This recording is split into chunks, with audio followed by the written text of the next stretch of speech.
So, Rick, cheers for your time this afternoon. Last night, 2-2 draw with Longridge Town. I know the other week you said we had a 2-2 draw, which felt like a loss, but that sort of felt the exact opposite last night with how the lads responded and rallied at the end. Yeah, it was good. I mean, I was fearing that they might come away with without anything, especially when we missed those two really gilt-edged chances with about 10 minutes to go, when we should have really put them both away, you know. And then I thought, here we go, we're going to come unstuck here to two worldy strikes from them. But no, I mean, testament to the lads. They kept going and deserved the equaliser. And, you know, if we'd have played a bit longer, you never know. But it was a great strike from Dino. So, yeah, deserved at least that. I think, yes, it's even the first half he had the one, you know, the mazy run down the wing for he laid it on an absolute plate for Charlie. It was really quite, you know, his goal and his assist last night, both a little bit of magic. Yeah, I mean, he's getting the freedom to express himself now. It's, you know, a simplifying terms of attacking and defensive midfield qualities are coming through, and he's a real threat and a danger to any team. And it's good to see. So how did you feel coming out of the game last night? Because obviously it was quite. I was chatting to a few of the fans on the way out. They were quite buoyant. Given it, you know, I think that takes us to 5 games now in a row, or 4 games at least without a loss, and it was quite a bit of a positive mood coming out. Yeah, I think I'm still wanting this home win, and you know, we've got a lot of home games coming up, and we've got to crack this home win thing. So that perturbed me. So I was pondering on it for quite a while last night, about what we need to do and what we've done before, given that, you know, and it was the same. I mean, we've been up now in all the 6 games I've been involved with, and we've scored first. And they've come flying out of the blocks. And then we've sort of dipped or run out of a bit of energy, particularly after half-time, is a bad time for us. So if we play straight through to the 90, maybe we'd be better. But that half-time seems to be a problem. And we come out and then we concede, and I said to them before, can we slow it down a bit, the tempo, play it at our tempo at home and conserve energy, which they did a bit. I don't know if you noticed. And that, I think, preserved the energy at the end when we were on top for the last 20 anyway. So it might work doing that. But there are other issues that concern me as well that I'm going to address. Anyway, so, I can elucidate if you want.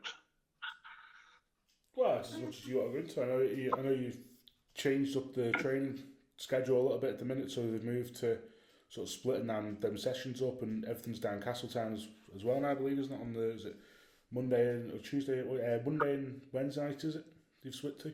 Yeah, although we're not training this week, they need a rest. I mean, there's not a lot of point getting everyone down there on Monday because we're away on Tuesday or after on the Wednesday. But when we haven't got a midweek game, it works out fine because it's better for the body clock at 6:30 till 8 on Monday and Wednesdays. And we can have a hardish session on Wednesday because they've got a couple of 2.5 days or nearly 3 days to recover for the Saturday evening games. So it's better that way, and we've got base. We can do the rehab down there as well, instead of players disappearing into the ether when they're injured. So we're doing stuff like that, but I think it's more what's occurred to me over the 6 games is we're coming up against sides who are comfortable passing it around on AstroTurf, and they've got a level of cynicism in the tackle that I've not quite seen. And I know a lot of them are academy lads and are used to playing on AstroTurf, etc. As should ours be, to be honest. But if you looked at the morphology of the two teams yesterday, ours was a bigger, stronger looking side than them. They were like youngsters in terms of like they were 18 to 23 sort of age. with a high level of cynicism built in. So every challenge was like they're expecting a free kick and they're going down, they're conning the ref a lot. And for their equaliser was a classic where Mikey's won the ball absolutely spot on. But because the lad's gone down in the same process and it's not a foul, the referee's been conned into a foul. And then, all right, fair play to the lad, he stuck it in the top corner, can't argue with that. And I'm not going to say we're going to have to teach our lads to be more cynical. They're honest, I can't teach them to do that, but they're going to have to wise up a bit. We're going to have to wise up a little bit and where we give free kicks away and things like that. I mean, the second free kick was an unbelievable strike. I mean, I don't think, in all fairness, we'll face two strikes like that again from one team in an evening. You know, so they got goals out of. Again, that was another free kick which we don't feel was. So we've got to address that somehow. It's better when we play on grass, funnily enough, and away from home, because they can't pass it around and induce fouls and they're all, you know, throwing themselves to the ground, centurion. And on grass, they can't get away with it, and the ball's bobbling like mad, and the ref, you know, he's not inclined to give those things. So we are better on grass, and football should be played on grass. So we've got this little thing where we've got to overcome all that's going against us at home. And again, we've put some good performances in. I mean, the St Helens home match was great. Quite a lot of the Barnoldswick first game was. And last night, but we've got to turn it into our advantage and not fall foul of these problems. Mm-hmm. So, just in terms of that, we've had. I mean, it's not a new thing really. We've played a bit better on the road for probably the last couple of years, really. But do you think that result last night and the way it came about can sort of help switch that mentality side of things? I know you're quite big on mentality in football, but just that the lads sort of believe in themselves that they can come back when they've been knocked down a little bit and then getting a result, and hopefully that then builds into you can get a win when you're coming back from things like that. Yeah, I'm massive into that because it is the psychology of the whole team, you know, and getting wins and draws like out to nothing at the end there is great for team morale, and we need to do that. We need to build that. We need to build a level of toughness. I was really impressed with them the Saturday before when we were away, you know, and all those things happened with the boat being late and getting to the ground late and changing on the bus. Building up a strong mentality, which you can do.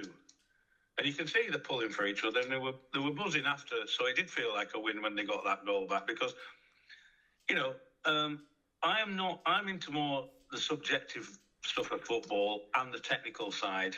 As well, tacticals, as what it is, it's 11v11 a lot, and you know we can overplay the 4-3-3s and the 4-4-2s, but technical level, the lads are good and they're getting better at the macro stuff. But the bonding, the togetherness is really important. And you can see it. We don't need. I mean, football's data-led now. We know that. Mm-hmm. You know, and I don't need data to confirm what I see. You know, some people do, and you can mislead people with the data. You know, we had all the possession. Yeah, well, you didn't win. You know, so you can't take the subjective side out of it. And I know they're a happy bunch. They're doing training really well. There's good camaraderie. I mean, they're even getting my jokes now, which is, you know, something. And I am big into that, building the togetherness. So, yeah, on the road, they are spending more time together, and I expect them to go away on Tuesday and give a really good, strong performance, no matter who we put out. And that's important, that we're building a bigger squad, if you like, of that. So I know you said when you first come in there was a bit of the famous one was Brian Clough when he went to Leeds. He said, I expect and accept strangeness, but then he sort of moved very quickly and said, but that shouldn't last. Do you feel that you've now got into the lads and responding a bit more around your response to them and they're responding to what you want to do? Yeah, I think, I mean, they've been, wherever they've been coached a certain way. They haven't been coached like, I mean, I've done all my coaching badges, and I say everyone knows, because I've told them I've done this master's degree in football science and all that, because I have always studied the academics. But my football is deep rooted in the old stuff of, getting the ball wide, getting your crosses in, winning your headers, getting good tackles in, the proper old-fashioned game. And I think it was a bit of a shock even in training when they were asked to do diving headers in the mud, but they enjoy it. Not doing aimless passing drills, as they call it, which academies are full of. And you can see why these teams, because I was speaking to their assistant gaffer before and after the game briefly, and he says that they're mainly all academy players he's got who've not made it into the pro level. And you can see that they're very comfortable passing it around, but they're very reluctant to get it wide and cross it, these lot. And they obviously love AstroTurf because they love falling over on it. So our lads are getting used to. I moved us away from the ball now because they have a competency level on the ball anyway, our lads. But there's no point training at 9 o'clock for an hour on a Tuesday. So I've moved it to grass, and then they're getting used to it. You can tell that, and they're enjoying it. So we'll do more, but we're not. We're not going to train this next week because we've just got that game that sits in between the two sessions, and they need a rest. And so do I. Just quickly, because I know, you've got a chicken in the oven. I need to get mine in.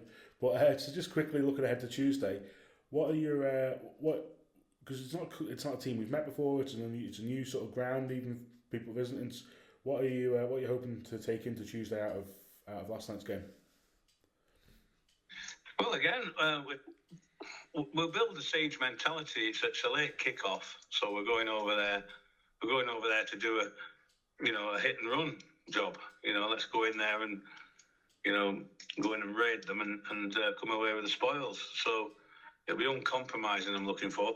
I mean, the reason I started the same side is because we're going to be without, yesterday as the one that won away the previous week is because.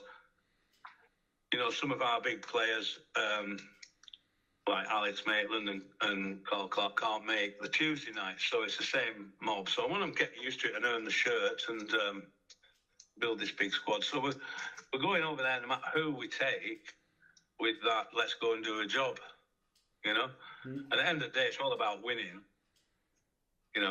where everybody would love to score these worldy goals, where it's like, let's go to Argentina's second goal in the World Cup final last time. Everyone would love to score goals like that all the time, but you go out there and scrap and fight and bite and see what you can come away with. So that's what we're going to have to try and do. So look forward to it. And as you say, it's a new experience for the club going to this place, I think. So we'll see what we can. And it'd be nice to get 3 points because we'll leapfrog above them, I think. All right, grand. Well, on that, we'll cheers for your time this afternoon, and we'll see you on Tuesday night.